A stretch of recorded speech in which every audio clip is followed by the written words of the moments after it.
features, but only look like a guitar being used. And I'm going to show you now. You see the small screen that I have right here. I'm going to turn this on. Now you can see this looks like a piano here. Look really close.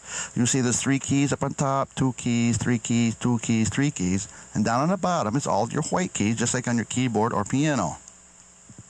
Now let's just say, for instance, you want to do a song in G, or you want to know where the G chord, how to make a G chord. This is, again, for people who don't have any idea how to play the piano. And all the songs that I'm going to do, most of them are going to have either 2 or 3 chords in them. I'm not going to dance around and do a lot of diminishes and things like this here, and inverted chords and all that. No fancy stuff. Not by me, anyway. So let's just say, for instance, your song, the first thing that you want to learn is going to say it's going to have the keys G, C, and D in them. Maybe it's a Merle Haggard song or whatever song you chose. So here's the G. When you push this, say, how do I make a G? Now you can see that it made 3 dots, 1, 2, 3, all down here in the bottom white keys.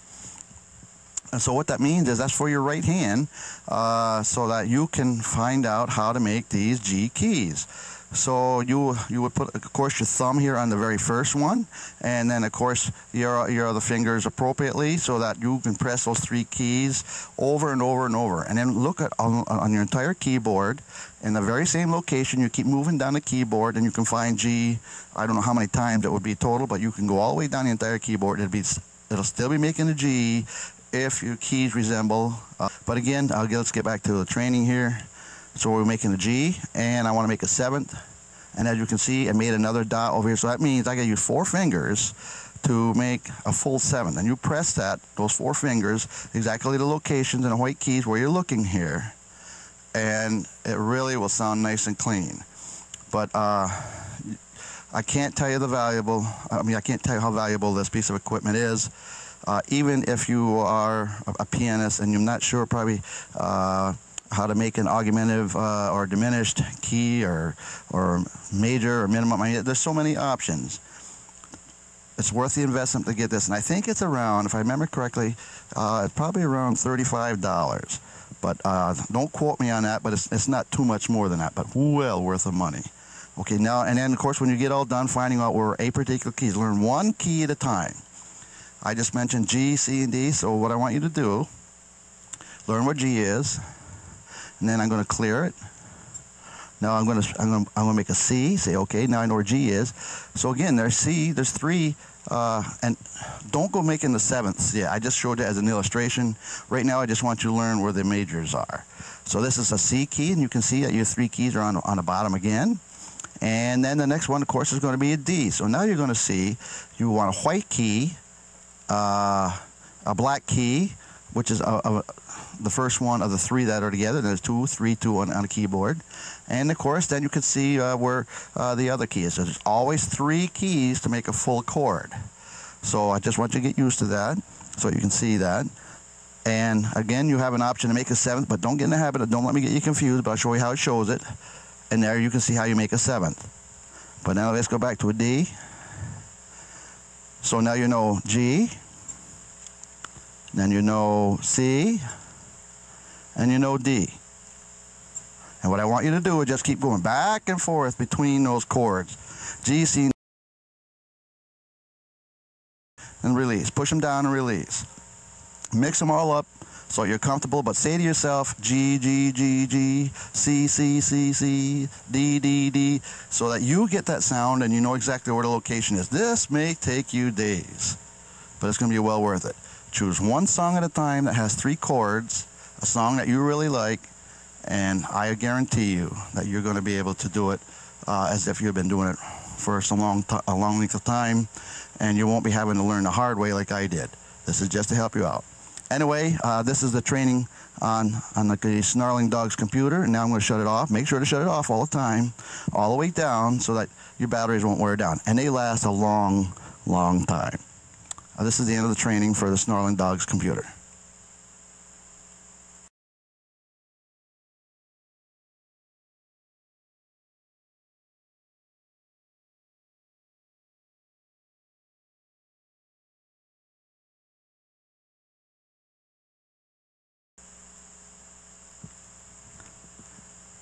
The next piece of equipment that you're going to need to be able to hear yourself on this keyboard. Now remember, this keyboard does not have external speakers on it. You will have to have an amplifier system if you want other people, such as your family, or you want to play in public once you start learning what you're doing and feeling comfortable with it.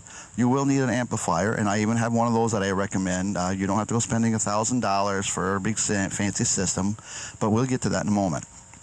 What I want you to do is I want you to get a quality microphone. And this one here is not the one that I'm recommending. I just want to show you what I'm talking about, because I'm going to have to put my microphone down there so you see what I am telling you. But the microphone I'm talking about is called a Shure SM58. Now, I guarantee you there's going to be 100 different makes of microphones on there. There's going to be condenser mics and everything. Ask for the E58 mic. You will have no problems with it. You can almost use it's been made for years and years and years. You can use it to drive in nails almost if you have to in place of a hammer. I'm only kidding now, don't do that. But I guarantee you this will be the most successful mic that you'll ever want to get. And this works really well with your equipment, your PA system, and also now this particular setup that you have at a keyboard, so that you can use a choir in the background. You're going to go from the microphone into the keyboard, and then if you want it to be heard externally, you're going to have to go through a PA system. But if you just want to hear it yourself through your earphones, such as what I'm doing when I'm doing this training here, well then you just plug it into the back. You plug the microphone straight into the back of the computer, and you're able to hear all your voice, all the music, and not really disturb anybody, unless of course you're singing real loud. But you won't disturb anybody most of the time, and you'll be able to hear your word pronunciations, your music if you're missing chords, and you'll even hear me and see me do that sometimes when I'm doing this training film. I'm trying too hard probably to make a good training film, but that's just my physical nature, I guess. Anyway, I'm going to show you what my mic really looks like, and it's the SM58.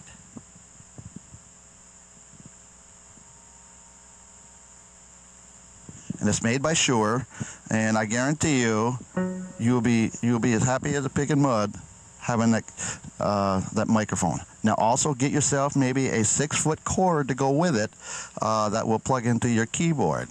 You need a regular mic cord that will plug in both on your mic and your keyboard. This is the end of training for the microphone.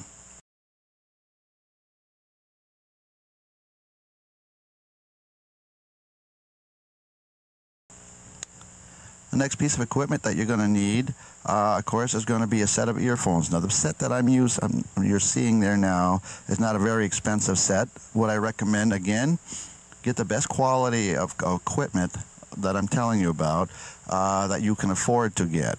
Now, what I've got in my ears right now that I'm listening to, but I'm not going to show it to you, is a set of Bose headset speakers.